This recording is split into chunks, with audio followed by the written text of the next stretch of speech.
Olá pessoal, tudo bem com vocês? Aqui quem vos fala é o professor Helder, vosso professor de Física. E eu estou aqui gravando essa videoaula hoje para falarmos um pouquinho sobre um assunto referente ao conteúdo quantidade de movimento e sua conservação. Todos nós sabemos que dentro desse conteúdo existe um teorema bastante interessante que é o chamado Teorema do Impulso.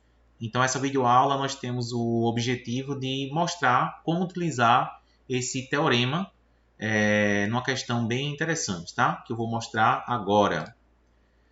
Bom, a questão é essa questão número 13, que é uma questão do nosso material que eu apresentei para vocês. E essa questão ela diz o seguinte, né? Você tem uma região onde a aceleração da gravidade é 10 metros por segundo ao quadrado.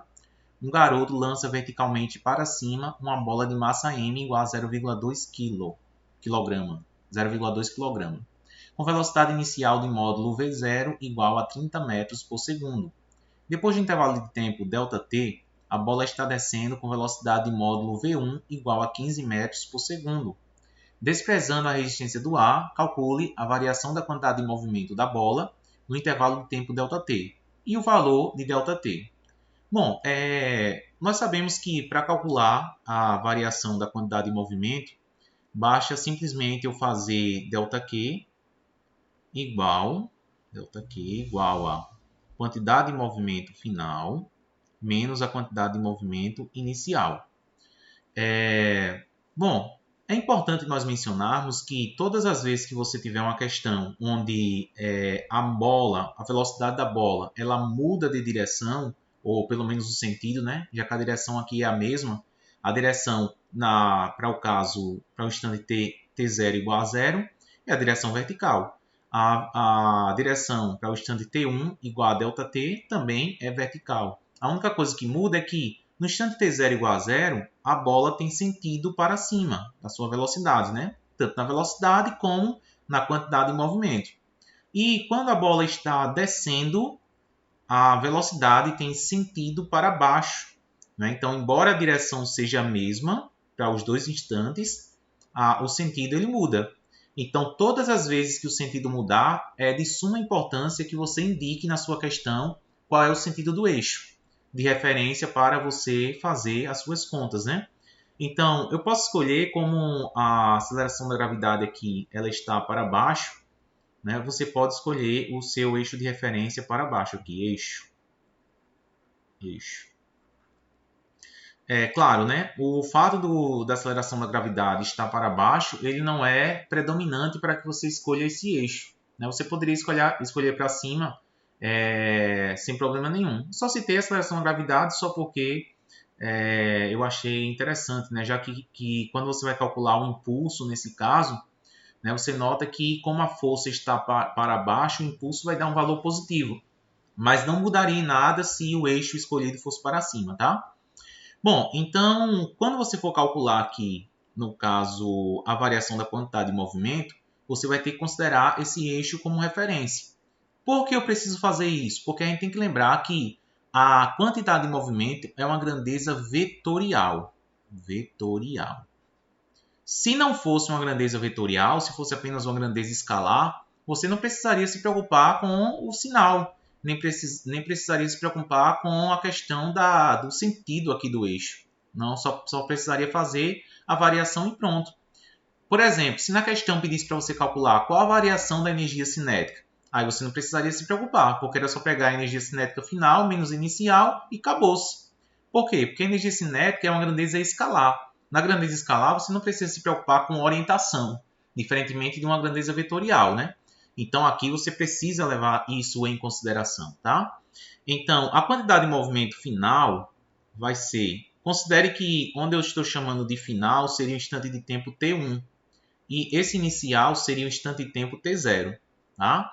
Então, a quantidade de movimento final seria a massa, que é, nesse caso aqui, 0,2 kg, 0,2, e a velocidade final, que é v1, é dado por 15 metros por segundo. 15 metros por segundo, não precisa colocar a unidade agora, né?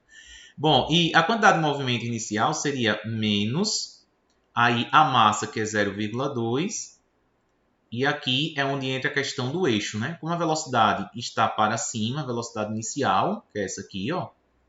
Então, ele está no sentido contrário do eixo, então é negativo, né? Então aqui ficaria menos a velocidade inicial, que é V0, igual a 30 metros por segundo. Então aqui ficaria menos 30.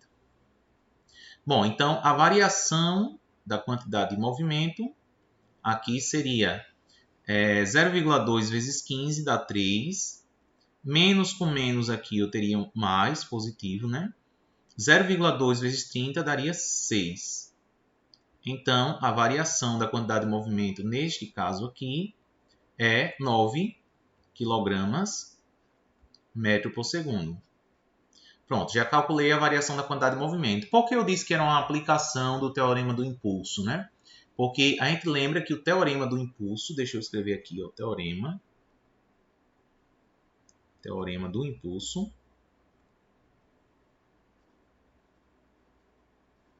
Esse teorema, ele me diz que o impulso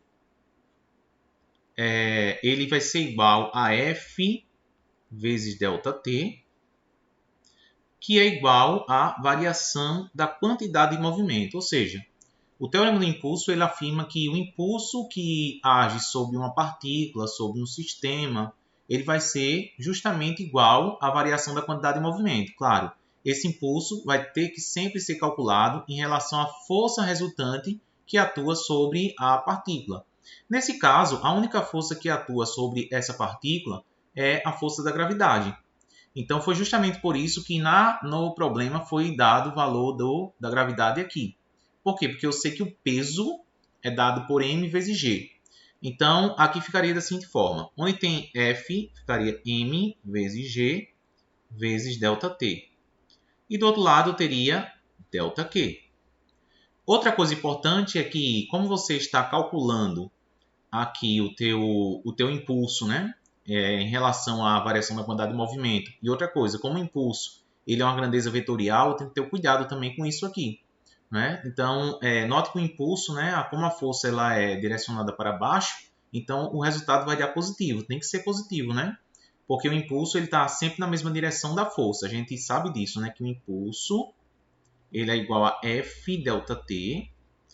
E o impulso é uma grandeza vetorial, a força também. Como a força está para baixo no mesmo sentido do eixo, o impulso também. Então, o seu valor vai ter que dar positivo, já que a gente sabe que a força está para baixo, né? Então, vamos ver, realmente isso é verdade, né? Porque você substitui aqui o M, o G e o ΔT, são tudo grandezas positivas, então isso aqui é positivo.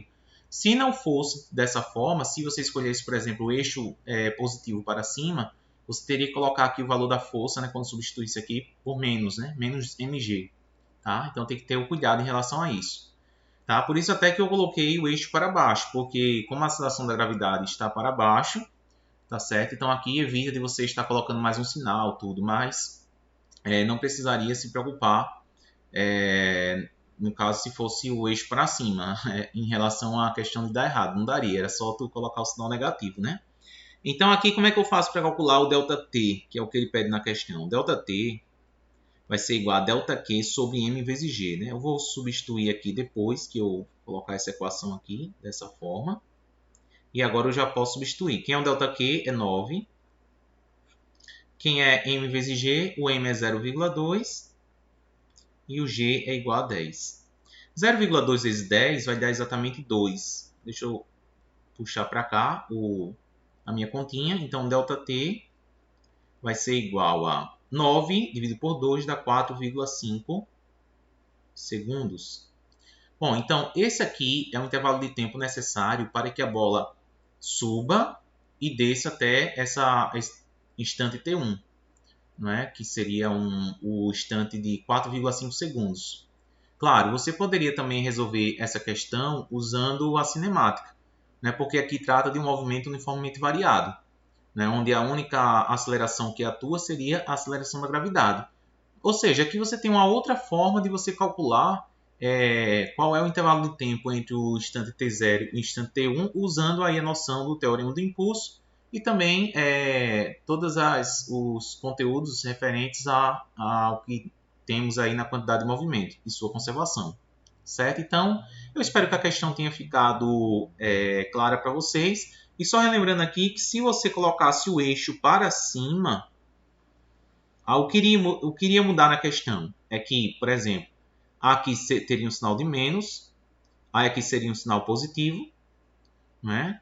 E no caso, a variação ΔQ daria negativo, não teria problema nenhum, né? Já que é uma grandeza vetorial e você está expressando essa notação vetorial através do sinal. Quando eu digo que é menos 9 a variação ΔQ e eu sei que o meu eixo é para cima, então estou dizendo que a minha variação ΔQ ela é negativa, né? Então não tem problema nenhum. E aqui, quando você for substituir aqui, teria que substituir de tal maneira que a variação temporal fosse positiva, né? Não faria sentido dar negativa. Então, você nota que seria importantíssimo você colocar o sinal de menos aqui desse lado. Por quê? Se não colocasse, o que ia acontecer? Você teria um ΔQ de menos 9 aqui, ficaria menos 9 sobre esse número positivo, que daria menos 4,5. Não faz sentido você obter um valor de tempo negativo, né? Não faz sentido de forma nenhuma. Então, por isso que nós temos que ter esse cuidado aí. Então, a escolha do eixo, eu sugiro, né, apenas uma sugestão, que quando for fazer uma questão desse tipo, escolha o eixo sempre no mesmo sentido da aceleração da gravidade, tá? Isso não é algo obrigatório, mas é apenas uma sugestão, beleza? Então, tchauzinho, até nossa próxima videoaula. Curtam o vídeo, até mais. Tchau!